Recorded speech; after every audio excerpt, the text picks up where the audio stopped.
Le Premier ministre, Cheikh Modibo Diarra, a eu ce matin une séance de travail avec une mission de haut niveau de la Banque mondiale.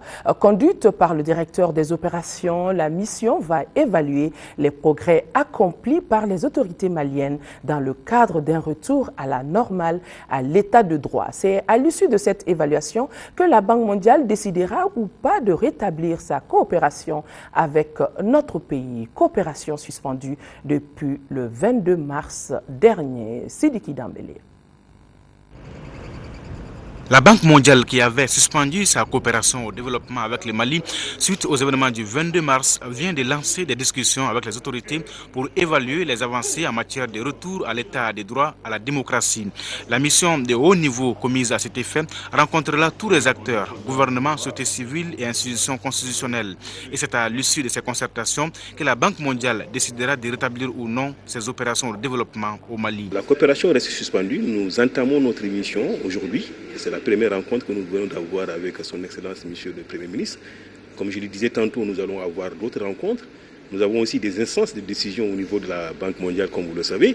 Et après notre mission, nous allons sortir un rapport qui va être transmis à nos hiérarchies et éventuellement aussi aux membres de notre conseil d'administration.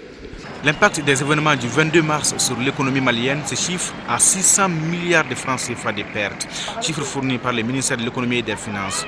Plus que grippée, l'économie malienne est en récession, mais l'on garde tout de même espoir. Le fait qu'elle ait déjà décidé de venir nous rencontrer est plutôt bon signe, parce que avant cette rencontre, j'allais dire officielle aujourd'hui, il y avait eu d'autres contacts entre la banque et le gouvernement.